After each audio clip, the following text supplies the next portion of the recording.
Hey, what's up, guys? I'm Jose Otero, and I'm here with Caleb Lawson. So the Wonderful 101 is coming out soon, and we've been playing it, and we asked the IGN community for questions. So here are 10 questions from the IGN community about the Wonderful 101, and we're going to take turns answering them. So first one from RickBoy79, he asks, I like what I've seen of the game. However, I still don't understand how it plays, what it is. Is it an action, puzzle game? Like, how do you control 101 heroes at the same time? Well, it's sort of more than one question, but it's a big one to get right off the bat. Because some people, I think, are Pikmin just came out, the games might look somewhat similar, and that there's that top-down look, and there's a lot of characters running around. Sure.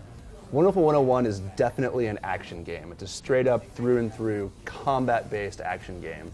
There's some light puzzling, some light platforming, but this is much more like Bayonetta or a Devil May Cry, a game like that. Yeah, and it's made by the same creators. This is Hideki Kamiya, who has done some amazing work in the past, so you should look him up if you haven't already. Absolutely. Yeah, so what's our next question?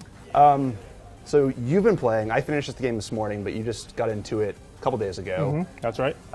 Elia Pales asks, how long does it take to get used to the controls? That's a good question. So like a standard action game, you have straight-up melee attacks. You have access to these moves called the Unite Morphs, which you draw on the touchscreen or using the right analog stick. And you get to choose whichever one you want to use. I feel like off the bat, the game does a good job of easing you into the scenarios and getting used to drawing each weapon. There are even cutscene moments where they specifically will say, like, Unite Sword, and it's your cue to draw the weapon on screen. So far, I'm adapting, but I feel like there's still some compromises I'm making. Because I have both inputs, I'm trying to decide which one works for me, and I'm still kind of struggling to figure out, am I more touchscreen focused or am I more right analog stick focused? How about you? Yeah, I mean, I think that one of the issues that people had when the demo launched, if you are curious, there is a demo on the eShop, so definitely check it out. It's a good boot camp that kind of gives you an idea of how to play the game.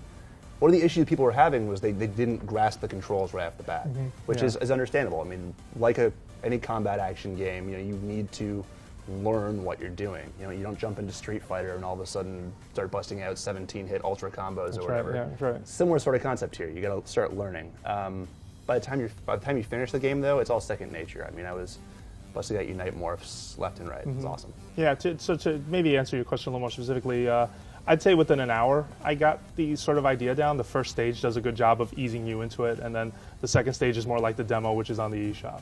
Yeah, so, practice. And if you don't get it, just keep practicing. The game wants you to. Okay. So Odrigo.br asks, is drawing with the analog stick more precise than with the gamepad? I don't think either one is necessarily more precise. I think there's actually some really good visual feedback no matter which one you use. Like, you'll see the line that you're drawing both on the gamepad and on the screen.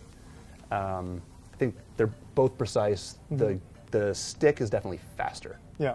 That's my thought. Yeah, and you can upgrade the system behind drawing the Unite Morphs. There's a move called Speedliner you can buy later in the game. It's pretty expensive, but once you do, with the right stick, you're able to draw these shapes faster, which is really useful. Like I said earlier, I'm having trouble kind of deciding which one I want to go with. On the demo, because some of it is a bit easier, I was using the touchscreen to do my drawings.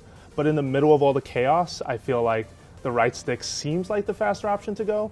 Again, that gets us into the next question. Yeah, exactly. Exactly. A lot of questions about controls. Rafim35 asks, which one do you prefer? Yeah, and right now, I want to prefer the touchscreen, but I'm defaulting to the right analog stick. All right stick. Once you go right stick, you never go back. Okay. I mean, like later in the game, I know it's probably technically possible to play with the gamepad, but it gets fast. Yeah. And I couldn't imagine taking my hands like off the buttons, to use the pad. Sure. When there's a lot of crowd control to worry about. Yeah, and with the touchscreen, you got to keep in mind too. You're trying to keep your eye on the game. You definitely don't want to take it off to look down, and so you're just kind of drawing these shapes without looking. So the shapes are simple enough that most times it's going to work, and you're getting the visual feedback on screen. But yeah, I want to try to make it through with the touchpad. Let's see how long that's going to take. All right, The Noise asks, can it be played exclusively with the gamepad? Can it be played with the Pro Controller? Yes, and yes. Yep. Definitely both. And in multiplayer, you can use both, actually. Yep. Colin Alexander D asks, are there Unite gestures for all 100 superheroes, or is it limited to just 10 or so? So, interestingly, there's a specific cap of how many different heroes have a Unite Morph. and they're separated by their weapon class. So some have swords, so they all technically use Unite Sword. Some have the hammer, some have the fist that Wonder Red uses. And that's why this game has a system where you can change up the leader of the party. So it doesn't always have to be Wonder Red, Wonder Green, Wonder Blue, the guys on the box. It could be any one of sort of the surrounding characters in the background, which is super cool. But is there a limit? Like, you finished the game. So, I mean, the 6 basic powers you use all the time, they're the colored powers: Wonder Blue, Wonder Red, Wonder Green, Wonder Pink, Wonder Black, Wonder White, Wonder Yellow. Without spoiling anything, there are a few more powers. Okay. Yeah.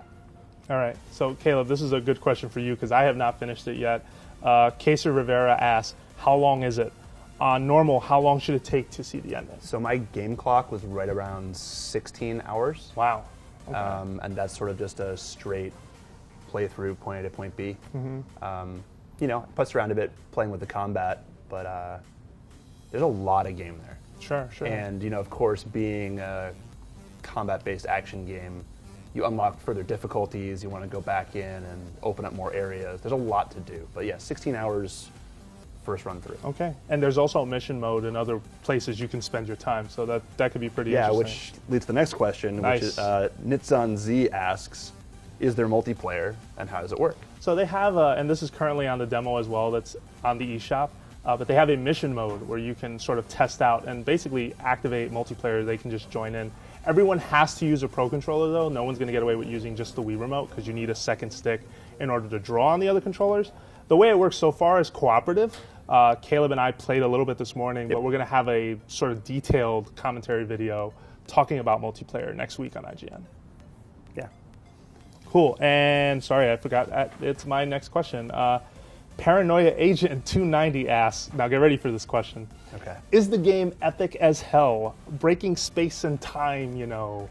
Is it breaking space and time, you know? Well, Platinum is known for kind of going over the top, right? And Definitely. Kamiya is known for that as well. I don't know if you've played Bayonetta. I mean, the way that I kind of explain Bayonetta is the game starts here and then goes like that. Mm-hmm. Yeah. Wonderful 101's sort of the same way. Okay. I finished the game this morning, and you know, once again, without spoiling too much, I was really late for work. Yeah, like 2 hours late, like 2 hours. No, and that's something that even a few hours into the game, I'm seeing where sort of the scale and the level of destruction gets really crazy really early. You have like these full-size bosses throwing buildings at you. They've just got like Man of Steel level like destruction going on. Yeah, and it's a lot so of fun cool. at the same time. And they have a smart way of making you a participant, right? This could easily be a very cutscene-driven game, but they'll prompt you to draw something like Unite Sword or Unite Gun, and then participate by like mashing buttons to try and achieve something, which is cool. It ultimately makes you feel like you're a part of that action. Yeah, I think if you've played games by these developers before and you expect that level of epicness, you won't be disappointed. Okay, all right. Which sort of leads into our last question, which Adam McBride asks, is this game a system seller? It's a Wii U exclusive. Sure. Is this game worth getting Wii U for?